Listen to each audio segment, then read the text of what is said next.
Lance Stroll chama de fake news comentários de Felipe Drugovich de que ele, o canadense, teria pensado em deixar a Fórmula 1, não queria mais correr em 2023 e 2024. Esteban Ocon comenta ter ficado doente entre corrida em Austin e na Cidade do México e disse: as últimas 15 voltas foram torturantes. Quem está aparentemente doente aqui no Brasil é Carlos Sainz, afastado dos compromissos com a mídia hoje lá em Interlagos e por enquanto ainda confirmado para os compromissos já na pista amanhã pela Williams. Nico Hülkenberg comenta: vejo Bortoleto e eu hoje em dia como em 2010, eu e Barrichello. Nico hoje é o mentor e foi mentorado por Rubens lá no começo da carreira. McLaren correndo sério risco de repetir outro campeonato em que ela perdeu para alguém que corria por fora aqui no Brasil em 2007? Pois é, naquela época com Kimi Raikkonen, hoje em dia com Max Verstappen. Fórmula 1 chega a São Paulo para o Grande Prêmio em Interlagos, 6 de novembro de 2025, Media Day por aqui já rolando. Amanhã tem carro na pista, amanhã eu estarei lá. Então, senta aí pra gente falar de tudo. Vamos lá!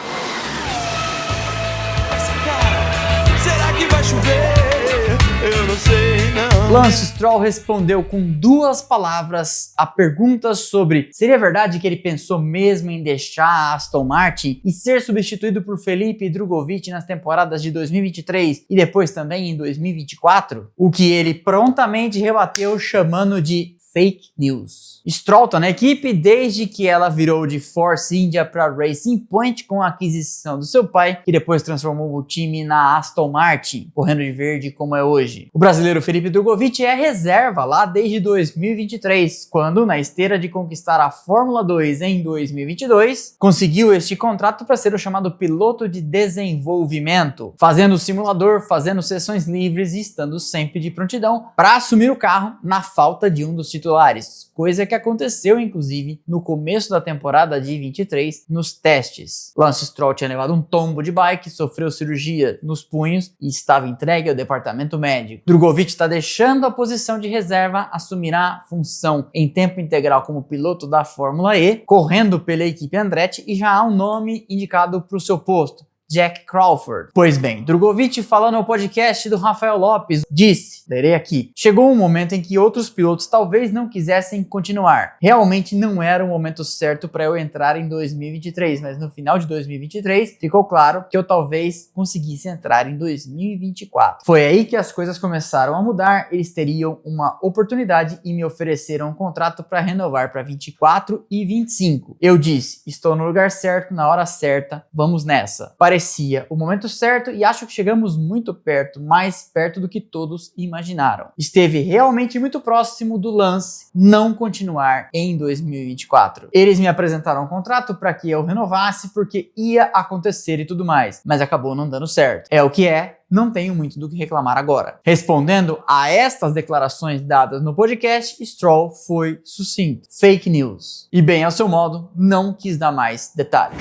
Esteban Ocon comentou que as voltas finais do Grande Prêmio do México foram, tradução literal, uma tortura, com ele sofrendo sintomas físicos desde a corrida em Austin, uma semana antes, e comentando que as 15 voltas finais foram no sacrifício para terminar a corrida. Ele comentou que foi pego por uma má notícia depois do Grande Prêmio dos Estados Unidos, em que já esteve indisposto e que ficou confinado no quarto durante 3 dias seguidos, só se hidratando e dormindo. Atrasou então sua partida para o México o máximo que pôde para enfrentar um voo que é só de 2 horas, mas tem todo o deslocamento e a dificuldade inerente a uma viagem. E aí ele encerrou dizendo: foi bem ruim, para ser sincero, demorei bastante para me recuperar. Ele declarou que está 100% no momento, mas que as 15 últimas voltas lá no México foram uma tortura, com o francês da Haas conseguindo ainda salvar 2 pontinhos e uma 9ª posição. Como será que fala com muito orgulho e com muito amor amor em francês, né? Porque se fosse brasileiro já estavam fazendo romaria na porta da casa dele. Quem aparentemente não está bem, pelo menos por hoje, é o espanhol da Williams, Carlos Sainz, que, segundo o comunicado da equipe, estava unwell, não estava bem e com isso pulou os compromissos com a mídia, que são obrigatórios no autódromo hoje e aparecerá só amanhã, já para o carro na pista. O porta-voz da equipe disse: infelizmente Carlos não está se sentindo bem e não virá ao circuito hoje, portanto todas as entrevistas coletivas obrigatórias serão canceladas. Pedimos desculpas por qualquer inconveniente. Sainz no ano passado ficou de fora do Grande Prêmio da Arábia Saudita em razão de uma crise de apendicite que propiciou inclusive a estreia de Oliver Bearman em grandes prêmios a bordo de um carro da Ferrari. E na corrida do Brasil, Grande Prêmio de São Paulo de 2023, Lando Norris perdeu também o Media Day e Nick De Vries chegou a sentar em seu carro, ele que era à época reserva da Mercedes, mas era uma reserva compartilhada, para que o banco e a pedaleira fossem acertados caso Norris não pudesse aparecer nos treinos. Ele pôde. E eu lembro que na época a gente ficou aqui sacaneando. Foi no jogo do Palmeiras lá no Allianz, comeu aquele dogão na porta do estádio. Dia seguinte, teve que meter um atestado. Nico Hülkenberg descreveu sua temporada sendo o mentor, o cara mais velho ao lado de um novato. Nesse ano, no caso, junto com Gabriel Bortoleto, algo muito parecido, só que em papéis invertidos, ao que ele teve com Rubens Barrichello na Williams em 2010. Para quem não sabe, Hülkenberg estreou na Fórmula 1 nesse ano e Rubinho, correndo na Williams, era o experiente do rolê, Hulk, o novato. Agora os papéis se inverteram, Hülkenberg já está bem mais próximo do final do que do começo da carreira, embora ainda tenha muita velocidade, os resultados nesse ano mostram, e faz às vezes então do cara que é referência na equipe por ser bem mais experiente. Ele falou sobre a relação com o Bortoleto e disse: temos muito respeito um pelo outro, o que é importante e é bom ter uma dinâmica construtiva dentro da equipe. Ele descreveu a relação como profissional, mas disse que os dois também se divertem muito. E, embora sejamos competitivos e devamos um superar o outro, é importante também termos o lado humano, nos divertirmos juntos, porque isso define o tom para a equipe trabalhar, o ambiente como um todo melhora significativamente. Ele definiu o Bortoleto como um dos novatos mais promissores que viu em muito tempo. Ele tem muita qualidade, aprende muito rápido, é extremamente ágil e, se continuar assim, terá uma carreira muito positiva e de sucesso.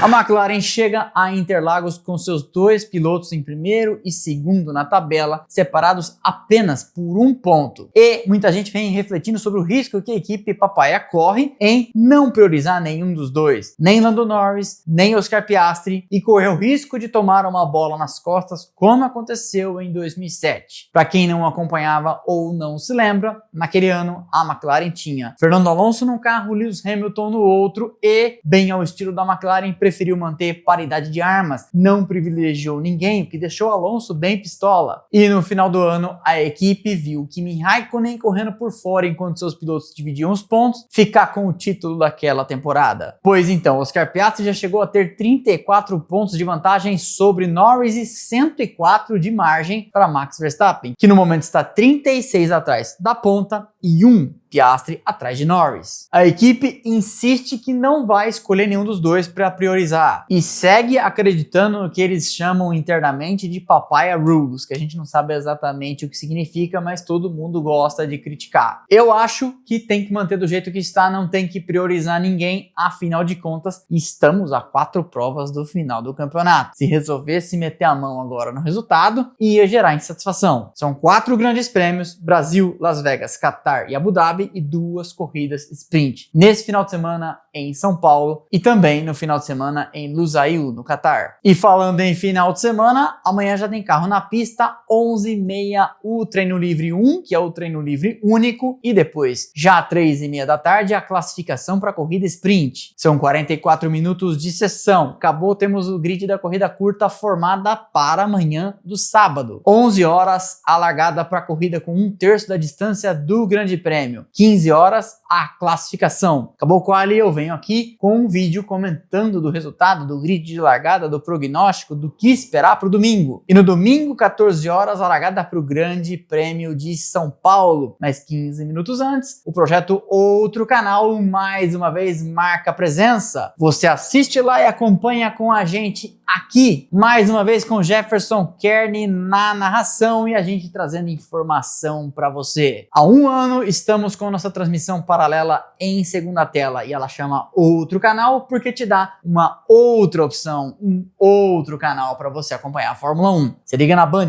Play, F1 TV, abaixa o som e vem com a gente. Acabou a corrida, 19 horas, a live pós-corrida do Grande Prêmio de São Paulo. Comentando com vocês de tudo que ia acontecer dentro e fora da pista. São Paulo não decepciona, pode ser ainda que chova e o bicho vai pegar. E a gente vem aqui depois para conversar com vocês, ler suas perguntas, seus superchats, dar as risadas de sempre. Nessa semana, domingo, episódio extra falando sobre o caso Felipe Massa e sua ação contra FIA, FOM e Bernie Ecclestone, tirando um monte de entulho de desinformação, explicando efetivamente atrás do que Massa vai, tentando detalhar para quem chegou agora como que as coisas chegaram nesse ponto. O que aconteceu, afinal de contas, em 2008 na Fórmula 1? O vídeo já passou de 100 mil visualizações e segue forte. Na terça-feira, o episódio temático da semana do Grande Prêmio de São Paulo, falando de 10 corridas memoráveis da Fórmula 1 em terras paulistanas. Tem briga sangrenta pelo campeonato em 2021, Senna vencendo em 91, Senna vencendo em 93, disputas no tapetão, corrida maluca em 2003. Vale a pena você assistir nosso apanhado histórico. Na quarta-feira, a pequena grande história do piloto do safety car da Fórmula 1, naquela corrida em que Senna venceu pela segunda vez em 1993. E ele conta, o vídeo tem um depoimento em primeira pessoa, Roberto Aranha, o piloto, dizendo pra gente: de repente eu estava com um Tempra, olhava pelo retrovisor e via Damon Hill, Ayrton Senna, Michael Schumacher, Jean Alesi, aquela galera toda no meio daquele aguaceiro. Vale demais você conferir. Hoje é o Media Day, temos as notícias da Fórmula 1, amanhã treino livre 1, classificação da sprint, nosso vídeo será feito direto do autódromo, depois sábado a gente tá de volta aqui e no domingo 2 lives para você, o Outro Canal e pós-corrida. Muito conteúdo ao longo de todo o final de semana, além do que já está postado. E já estava esquecendo, ontem foi ao ar também o episódio 2 de Splashes no Automotor, o programa que eu tenho agora com Reginaldo Leme no canal dele, Automotor por Reginaldo Leme. Vou deixar o link aqui embaixo para você poder acompanhar. Siga o canal do Automotor, siga o Instagram do Regi, a gente se vê por lá e por aqui. Então é isso, começou finalmente o melhor final de semana do ano. Deixa o like, é de graça, não custa nada, você sabe, ajuda demais o canal. Quebra essa pra mim, quebra essa pra nós, o trabalho é mínimo e ajuda demais o crescimento da gente, porque o YouTube entende que pode distribuir nosso conteúdo internet afora. Likes, comentários e hypadas, puxando a caixa de comentário pro lado, e se você tiver pela televisão, 2 toques pra cima e ok, são o combustível do nosso crescimento. É por isso, por causa de vocês que assistem aos vídeos e deixam o engajamento que eu sempre peço, que temos a maior e melhor audiência de Fórmula 1 do Brasil, não é cascata. Olhando 12 meses para trás, temos no momento 34 milhões de visualizações. Culpa de quem? Minha e de vocês. Eu aqui queimando o gogó e vocês assistindo. É um trabalho conjunto. Para não perder nada do que fazemos por aqui, nossos grupos de notificação estão aqui, Instagram, Telegram e WhatsApp. Você entra e passa a receber um disparo automático assim que sai qualquer conteúdo por aqui e também as breaking news das nossas redes. Redes? Quais redes? Instagram, Twitter, Threads e TikTok, onde tem conteúdo o tempo todo. Estão passando aqui os arrobas, o link lá embaixo na descrição. Eu vejo vocês muito aqui ao longo desse final de semana, o final de semana mais legal do ano pra gente que gosta, na verdade, de Fórmula 1, porque eles estão aqui em São Paulo, no Brasil. Então é isso, até amanhã,